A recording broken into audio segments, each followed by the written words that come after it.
Hey, what's up, y'all? This is Church of Caboose, and welcome back to my corner of the internet.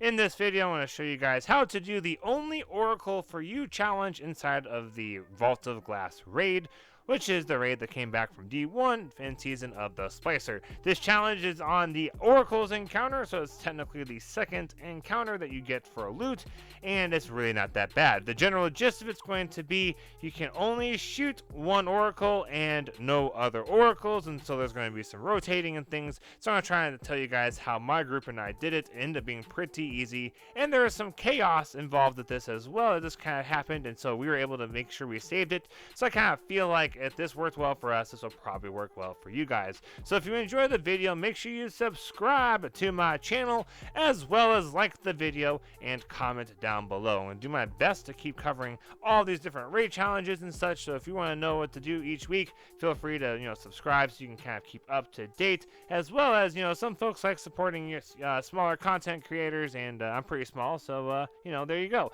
All right, in this challenge, it's really not that big of a deal. Like I mentioned before, all you have to do is only break one Oracle once. So say if you break the Oracle in the middle, kind of like where you kind of have the flag and you're spawned in at, then you can't break that Oracle again. So the best way to approach this is to kind of put everyone on a little bit of a rotating clock. So you have kind of a setup here. You got 3 Oracles on the left, 3 Oracles on the right, and 1 that's pretty much in the middle. So you got 7 Oracle locations total and 6 Guardians. So this is maybe why some folks get a little bit tricky by this. So for that extra Oracle, we're just going to have be that very middle one, the one that's kind of in the center, directly in front of where the Templar would be if you're on the Templar encounter.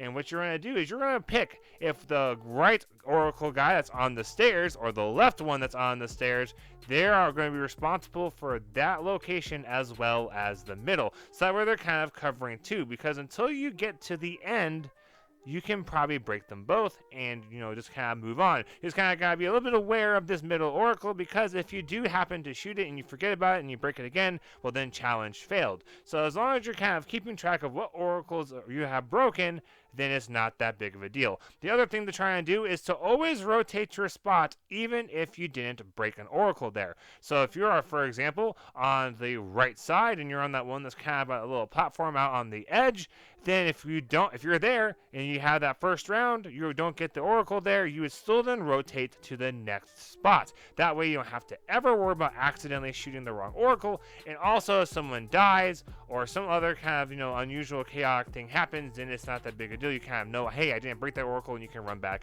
and shoot it later if you need be. If you watch the gameplay long enough, you will see that I had to kind of do that on the left side due to some deaths, and had this whole had that middle one covered by either L1 or R1. It works out really well. So L1's going to be the one on the left side that's kind of on the stairs. R1's going to be the one on the right side that's also on the stairs. At least that's how I usually think of it.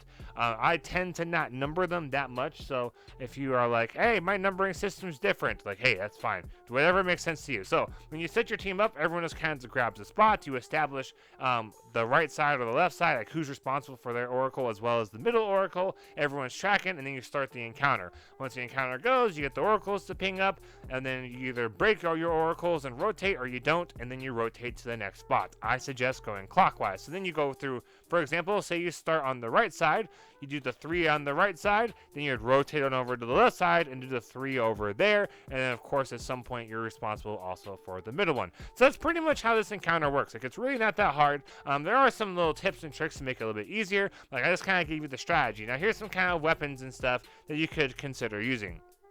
In general, I find on Oracles, when you have everyone assigned to an Oracle, ad clear gets a little bit tough. I don't know if it's because people kind of forget to clear the ads.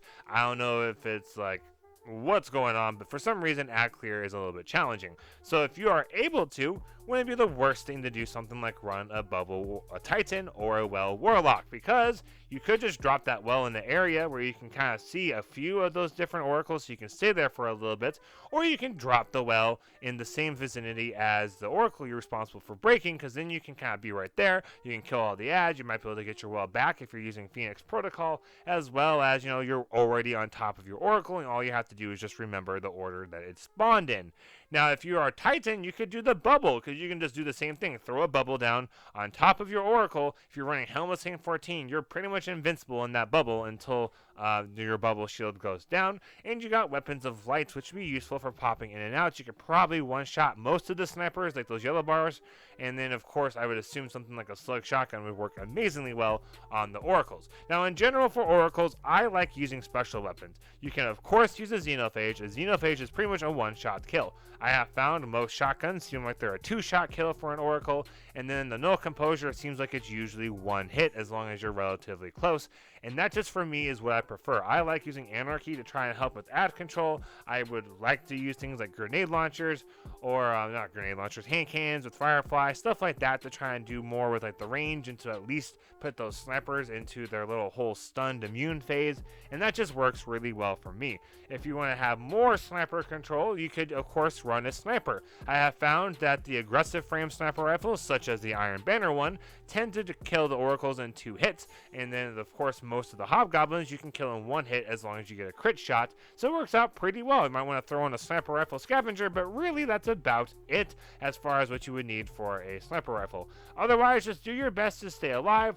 Hunters, I always like running invis when I do these kinds of things, because if I go, oh crap, I need to get my health up, I can just dodge, go invis, plus then you have a tether which can, generate orbs for your allies, as well as help a lot with ad control and kind of slow things down a little bit.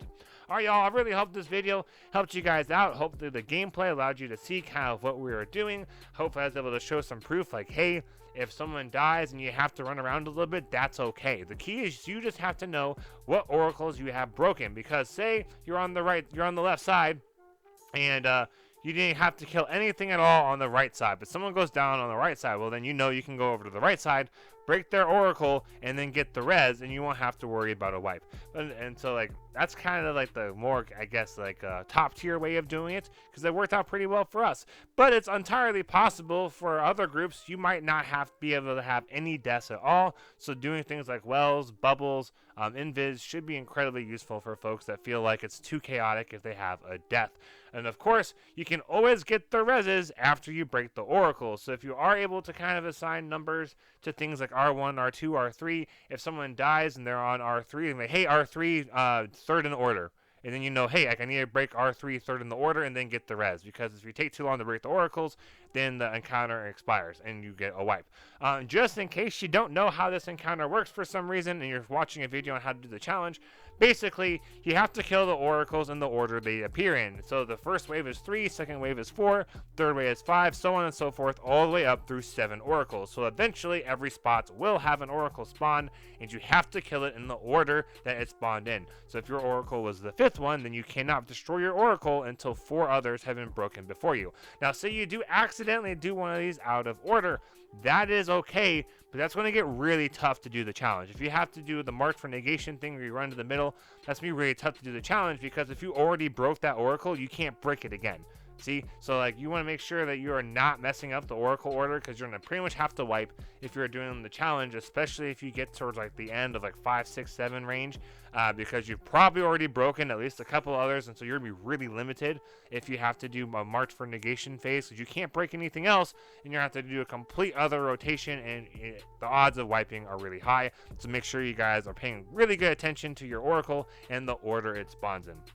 Thank you guys all so much for watching. Let me know down below if this was helpful. I'd love to know if anyone was like, hey, I watched your video and I did the challenge and it's so easy and I think your video helped. I love hearing those kinds of things. Let me know. That really boosts my spirits. Going through a really tough time in life right now. So, some positive vibes would be greatly appreciated. Let me know if you're on Xbox and you're trying to get some help with doing this.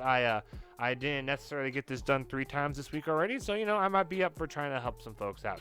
Just let me know. Maybe we can work something out. We will see. Thank you guys all so much for watching. Don't forget to subscribe, like the video, comment something down below, especially if this was helpful. And as always, have a great week, and happy grinding, y'all.